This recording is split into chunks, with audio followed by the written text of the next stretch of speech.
अभी भी ईवी लेने का सोच रहे हैं और कौन सी ईवी ले इसमें कंफ्यूज है क्योंकि प्राइस तो आप सबको पता है बढ़ गया, पर कितना बड़ा है, कौन सा मॉडल में और किसकी डिलीवरी हमको जल्दी मिलेगी और कौन हो सकता है वैल्यू फॉर मनी। क्योंकि ईवी लेने का मतलब नहीं है कि हम पैसा दे के कोई भी ईवी ले ले, हमको प्रॉफिटेबल किस में लग रहा है आज के डेट में भी प्राइस बढ़ने के बाद, तो वो सब हम कंपेयर करेंगे और देखेंगे कि आपके लिए बेस्ट ईवी कौन सी हो सकती है। मार्केट की मैं बात करूँ तो टॉप 10 ईवी जो हमारे पास है वो है हमारी एम्पियर, ओला, टीवीएस आई क्यूब और साथ ही में हमारी सिंपल एनर्जी हो गई, एथर एनर्जी हो गई, ओकिनावा हो गई, जो कि अभी बेस्ट में चल रही है। और टॉप 3 ईवी की मैं बात करूँ तो हमारे पास ओला है, टीवीएस आई क्यूब है और एथर एनर्जी है। सिंपल एनर्जी तो अभी निकली है, अब उसकी डिलीवरी चालू नहीं हुई है, फिर भी हम उसकी बात करेंगे कि उसको भी लेना सही है या नहीं है, या हमको इन्हीं किसी ईवी में लेना चाहिए। बाकी हीरो इलेक्ट्रिक की मैं बात करूँ उसमें आपको BLDC मोटर देखने को मिलता है, जो कि बहुत लोग को पसंद नहीं आता। एम्पियर में भी आपको BLDC मोटर ही देखने को मिलता है, तो कुछ लोग को BLDC मोटर उतना अच्छा नहीं लगता, हब मोटर वो लेना ज़्यादा पसंद करते हैं। हब मोटर और BLDC मोटर में मैं थोड़ा सा वो डिफरेंस कर देता हूँ। हब मोटर जो बैटरी अटैच रहता है हमारी ईवी के साथ उसको बोलते हैं, जो कि बेल्ट से चलती है, और जो BLDC मोटर रहती है वो टायर उसका पीछे का मोटर से ही या बैटरी मोटर से कनेक्ट रहता है, जिसमें टायर में ही मोटर लगे रहता है, जिसमें वो ऑटोमेटिक बैटरी से कनेक्ट होकर चलती है। मतलब मैं दोनों की इमेज डाल देता हूँ, आप डिफरेंस कर सकते हैं। तो कुछ लोग को हब मोटर अच्छा नहीं लगता, कुछ लोग को BLDC मोटर अच्छा लगता है। और हब मोटर में थोड़ी सी आवाज़ आती है और BLDC मोटर में उतनी आवाज़ आती ही नहीं है, बहुत ही मिनिमम साउंड आती है, क्योंकि वो आपके वायर के थ्रू कनेक्ट रहता है, तो उतनी आवाज़ आती नहीं है। और हब मोटर में आपको जो बेल्ट है वो राउंड होती है, तो उस वजह से उसमें थोड़ी बहुत क्रीपी साउंड आ जाती है। अब हम बात करते हैं कि सबकी प्राइस में कितना डिफरेंस आया है। तो ओला अगर आपकी 1.5 लाख की है, तो अब ऐसा देखा जाए कि 10% आपको गाड़ी के हिसाब से मिलेगा, और उसमें जो है 15,000 जो पर किलोवाट मिलता था, वो अब आपको 10,000 पर किलोवाट मिलेगा। तो ओला की जो फेम टू सब्सिडी आती थी पहले 50,000 की, अब वो हो गई है 29,000 या 28,000 की। 3 किलोवाट बैटरी की तरफ जाएंगे तो उसकी हो गई है 20,000 रुपये की। जो पहले डिस्काउंट आपको 40,000 मिलता था वो पूरा आधा हो गया है ओला में। वहीं एम्पियर के साथ भी, सॉरी एथर के साथ भी आपको सेम वही केस देखने को मिलेगा। अब उसकी प्राइस जो है फेम टू की वो भी आधी हो गई है। तो उस हिसाब से जो गाड़ी की रेट अब जो आपको 1.5 लाख पड़ती थी, अब वो ऑन रोड आपको 1,70 पड़ेगा। अब उसमें जो माइनस होगा अमाउंट फेम टू सब्सिडी का, वो आपको 20,000 माइनस होगा, जो कि ऑन रोड आपको 1,55 तक का ओला पड़ेगा और 1,55,60 तक का आपको एथर भी देखने को पड़ेगा। और अपना TVS आई क्यूब की मैं बात करूँ तो TVS आई क्यूब डीलर के थ्रू की गाड़ी है, जिस वजह से आपको कुछ कुछ स्टेट में उसकी प्राइस बहुत ज़्यादा देखने को पड़ती है और कुछ कुछ स्टेट में कम पड़ती है।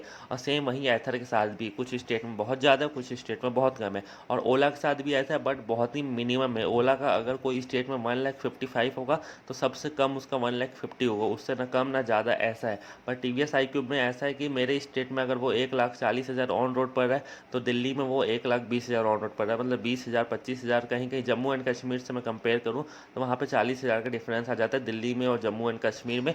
तो आप दो स्टेट को अगर कंपेयर करके देखेंगे तो आपको बहुत बड़ा डिफरेंस आ जाएगा। और एथर के साथ भी ऐसा ही है, बट ओला के साथ आपको ज़्यादा 5,000 या 7,000 का ही फ़र्क देखने को पड़ेगा। तो ओला लेना आपके लिए ऐसे स्टेट में बहुत बेटर है जहाँ पे आपकी एथर, आई क्यूब, एम्पियर और हीरो बहुत ज़्यादा महंगी पड़ रही है या उसके आसपास पड़ रही है। अब ओला में भी आपके पास दो ऑप्शन है, 3 किलोवाट या 4 किलोवाट। अगर आप गाड़ी पहले लेते तो आपके लिए 3 किलोवाट बहुत वैल्यू फॉर मनी रहता, बट अगर आप अभी ले रहे हैं तो मैं बता दूं 3 किलोवाट और 4 किलोवाट यानी कि S1 प्रो में आपको मात्र ऑन रोड प्राइस अगर आप कंपेयर करते हैं सब्सिडी और स्टेट सब्सिडी माइनस करके, तो वो आपको 8,000 का फ़र्क आता है। जी हाँ, बिल्कुल सही, आपको 8,000 में ओला S1 और S1 प्रो में फ़र्क आता है। तो अगर आप अभी लेने वाले हैं तो आप S1 प्रो लीजिएगा, क्योंकि वो आपको बहुत वैल्यू फॉर मनी मिलेगा। अब हम चलते हैं रेंज की तरफ। रेंज देखेंगे तो आपकी एथर तो है वो आपको ओला से थोड़ी सी कम रेंज ही प्रोवाइड करेगी, और एथर में जो बेस मॉडल आता है उसमें आपको 15 आवर का चार्जिंग टाइम लगता है, फिर अलग से आप उसमें फास्ट चार्जर लगाएंगे तो वो मतलब नहीं है। तो एथर का टॉप मॉडल और ओला के टॉप मॉडल में आपको ओला ही चूज़ करना चाहिए। और ओला के दोनों मॉडल की हम बात करें तो वो भी आपको ओला का टॉप मॉडल ही चूज़ करना चाहिए उसमें से। और वही चीज़ हम बजाज चेतक के साथ देखें तो उसमें भी अगर आप कंपेयर करेंगे 5 किलोमीटर की रेंज देगा, वहीं एथर भी आपको समथिंग सेम रेंज देगा, पर ओला आपको 170 की रेंज देता है। बट एक्चुअल रेंज अगर हम सबकी कंपेयर भी करें तो ओला आपको फिर भी ज़्यादा प्रोवाइड करेगा, चाहे वो 140 ही क्यों ना हो इको मोड में।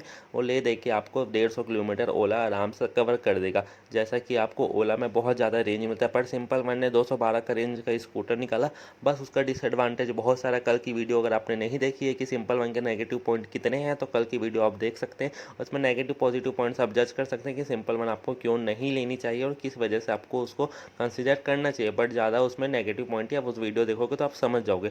तो इन कॉम्पिटिशन में बात करूँ, रिवॉल्ट की मैं बात करूँ, वो भी आपको 150 किलोमीटर की रेंज देता है, बट वो बाइक है तो एक्चुअल रेंज सबकी 10-20 किलोमीटर कम भी रहने से तो वो आपकी 130 रेंज आपको सब कोई दे देगा ओला और रिवॉल्ट में से। और अवेलेबिलिटी की बात करूँ तो जो अवेलेबल जल्दी हो जाएगी, तो हमारी ओला आपको 15 से 20 दिन में अवेलेबल हो जाएगी, एथर भी आपको समथिंग उसी में हो जाएगी, बट सिंपल वन आपको नहीं होने वाली है। अब आप कोई भी ईवी ले, आप कोई भी डिस्काउंट नहीं आएगा जब तक फेस्टिवल सीजन नहीं आ जाता। और फेस्टिवल सीजन में डिस्काउंट का मतलब कुछ नहीं होता है, प्राइस को थोड़ी सी बढ़ा दी जाती है, फिर उसी को डिस्काउंट कर दिया जाता है। तो आप अभी लोगे या अक्टूबर में लोगे, आपको सेम ही रेट पड़ेगा। तो अगर आप कंसीडर करना चाहते हैं तो आप 1 लाख के अंदर कोई ईवी देख रहे हैं तो आपके पास बहुत ही मिनिमम ऑप्शन है और उसमें आप गारंटी ले भी नहीं सकते।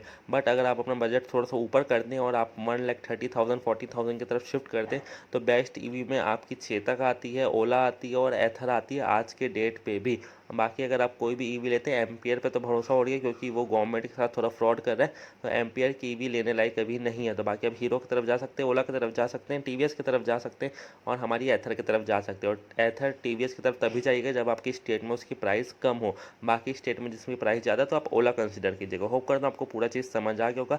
और वीडियो को आप यहाँ तक देख लें तो लाइक कर देना, सब्सक्राइब कर देना, क्योंकि हम लोग 5,000 सब्सक्राइबर के बहुत ज़्यादा नियर है। तो जल्दी सब्सक्राइब कर दो ताकि 5,000 होने में हेल्प हो। तो मिलता है आपको फिर किसी वीडियो में। Thanks for watching.